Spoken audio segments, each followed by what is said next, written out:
ভাৰতৰ বিৰুদ্ধে যুদ্ধৰ বাবে ইমান দুঃসাহস কিয় পাকিস্তানৰ?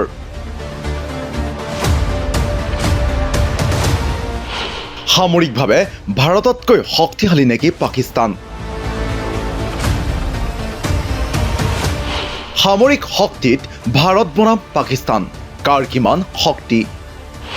সীমিত শক্তিৰে পাক সেনাই বলে পাৰিবনে ভাৰতীয় সেনাক?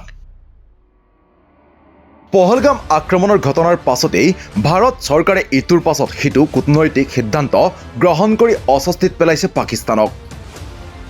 ভাৰতৰ এনে কূটনৈতিক সিদ্ধান্তসমূহৰ পাছতেই পাকিস্তানী সেনাৰ মুৰব্বী আসিম মুনিৰে 1 মে'ত ভাৰতক দিছে এক বিশেষ সকিয়নি। ৰাষ্ট্ৰীয় সংবাদ মাধ্যমৰ বাতৰি অনুসৰি তিল্লা ফিল্ড ফায়াৰিং ৰেঞ্জত উপস্থিত হৈ সেনাপ্ৰধানগৰাকীয়ে ভাৰতৰ যিকোনো সামৰিক সেনাৰ আগ্ৰাসনক তাৎক্ষণিক প্ৰত্যুত্তৰ দিবলৈ সাজু বুলি এক ইংগিত প্ৰদান কৰিছে। আনহাতে পাকিস্তানৰ তথ্য প্ৰচাৰ মন্ত্ৰী আতাউল্লাহ তাৰাৰে ভাৰতৰ আক্ৰমণৰ গোন্ধ লাভ কৰা বুলি মন্তব্য কৰাৰ লগতে সেই আক্ৰমণৰ উচিত প্ৰত্যুত্তৰ দিবলৈ পাক সেনা সাজু বুলিও ইংগিত প্ৰদান কৰিছে। কিন্তু এনে কি অস্ত্ৰ বা সামৰিক শক্তি আছে পাকিস্তানৰ, যাৰ বাবে ভাৰতৰ দৰে এখন শক্তিশালী দেশক আক্ৰমণ কৰিবলৈ সাজু হৈ থকাৰ ইংগিত দিছে পাক সেনাই? এয়া Z-10C ফাইটাৰ জেট। 2021 চনত চীনৰ পৰা 25খনকৈ বিমানৰ ক্ৰয় চুক্তি কৰিছিল পাকিস্তানে। পৰৱৰ্তী সময়ত 50খনকৈ Z-10C ফাইটাৰ জেট বিমান ক্ৰয়ৰ সিদ্ধান্ত গ্ৰহণ কৰে পাক চৰকাৰে। Z-10C ফাইটাৰ জেটৰ গতিবেগ হৈছে প্ৰতি ঘণ্টাত 2223 কিলোমিটাৰ। ইয়াৰ ক্ৰয় মূল্য 540 কোটি। এই বিমানৰ কম্বেট ৰেঞ্জ 1240 কিলোমিটাৰ। ৰাষ্ট্ৰীয় সংবাদ মাধ্যম দৈনিক ভাস্কৰত প্ৰকাশিত প্ৰতিবেদন অনুসৰি 7000 কিলোগ্ৰাম ওজন কঢ়িয়াব পাৰে এই বিমানখনে। যুদ্ধস্থলীৰ পৰা প্ৰায় 1240 কিলোমিটাৰ দূৰত্বত আক্ৰমণ কৰি এই বিমান পুনৰ ঘূৰি আহিব পাৰে। একে সময়তে এই বিমানে কেইবাটাও স্থানক টাৰ্গেট কৰি একেলগে কৰিব পাৰে আক্ৰমণ। এই জেট বিমানখনত সংযুক্ত হৈ থকা PL-15E মিছাইলৰো আছে বিশেষ তাৎপৰ্য। 145 কিলোমিটাৰ দূৰৰ পৰাই লক্ষ্য স্থিৰ কৰি আক্ৰমণ কৰিব পাৰে এই মিছাইলে। অৱশ্যে চীনে নিৰ্মাণ কৰা এই ফাইটাৰ জেটৰ সম্পৰীক্ষা এই পৰ্যন্ত ক'তো হোৱা নাই। ইয়াৰ বিপৰীতে ভাৰতৰ হাতত আছে ৰাফেল জেট বিমান। এই ৰাফেল জেট বিমানৰ গতিবেগ প্ৰতি ঘণ্টাত 2220 কিলোমিটাৰ। ইয়াৰ ক্ৰয় মূল্য পাকিস্তানৰ Z-10Cতকৈ 3 গুণ বেছি। 2019-2022 চনৰ ভিতৰত ভাৰতে ফ্ৰান্সৰ পৰা 36খনকৈ ৰাফেল ক্ৰয় কৰিছে। এই ক্ষেত্ৰত ব্যয় হৈছে 59,000 কোটি। এই বিমানখনৰ সৈতে কেইবাটাও বিশেষ ভিন্ন ভিন্ন মিছাইল সংযুক্ত কৰা হৈছে। ডাবল ইঞ্জিনৰ সুবিধা থকাৰ বাবেই ৰাফেলৰ এটা ইঞ্জিন বন্ধ হ'লেও উৰণত বাধাপ্ৰাপ্ত নহয়। ইয়াৰ বিপৰীতে পাকিস্তানৰ হাতত থকা Z-10C ফাইটাৰ জেটত আছে মাত্ৰ এটা ইঞ্জিন। পাকিস্তানৰ হাতত থকা ফাইটাৰ জেটৰ সম্পৰীক্ষণ এতিয়াও হোৱা নাই, কিন্তু ভাৰতৰ হাতত থকা ৰাফেলৰ বহুবাৰ পৰীক্ষা সম্পন্ন হৈছে। আনহাতে পাকিস্তানৰ হাতত থকা অন্য এখন বিমান হৈছে JF-17 thunder fighter jet. JF-17 thunder হৈছে পাকিস্তান বায়ুসেনাৰ মূল জেট বিমান, যিয়ে আমেৰিকাৰ F-16 আৰু চীনৰ Z-10Cৰ সৈতে মিলি শক্তিশালী ভূমিকা পালন কৰি আহিছে।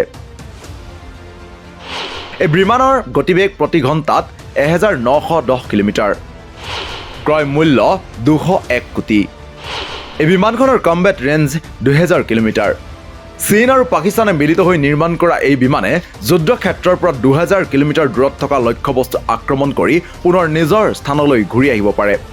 ফাইটাৰ জেটৰ সৈতে সংযুক্ত হৈ থকা SD-10A, PL-5E-11 আৰু লেজাৰ গাইডছ বমে ছেকেণ্ডতে ধুমুহাৰ সৃষ্টি কৰিব পাৰে।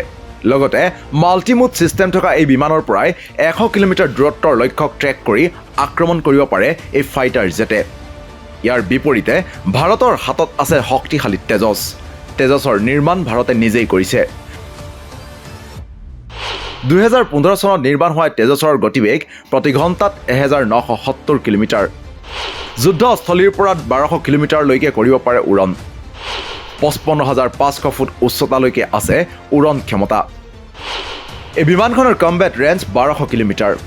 ইয়াত ISA radar system, EL/M2032 multimode radar, short range missile, anti জাহাজ মিছাইল, গ্লাইড বোমা, লেজাৰ গাইডেড বোমা আৰু ব্ৰহ্মছৰ দৰে মিছাইল আদিৰে সজ্জিত। যদিও তেজছৰ কম্বেট ৰেঞ্জ পাকিস্তানৰ JF-17 থাণ্ডাৰ ফাইটাৰ জেটতকৈ কম, কিন্তু অত্যাধুনিক প্ৰযুক্তি আৰু ফ্লাই বাই ৱায়াৰ ছিষ্টেমৰ বাবে পাকিস্তানৰ বিমানখনতকৈ বেছি বেগেৰে উৰিব পাৰে ভাৰতৰ তেজছে। পাকিস্তানৰ হাতত থকা অন্য এখন যুদ্ধ বিমান হৈছে HQ-9AD।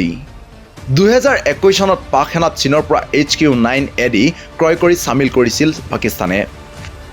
ভাৰতৰ ৰাফেল, সুখয়, ব্ৰহ্মছৰ আক্ৰমণ প্ৰতিহত কৰিবলৈ এই সামৰিক সামগ্ৰী পাকিস্তানে কৰাচীত সাজু কৰি ৰাখিছে।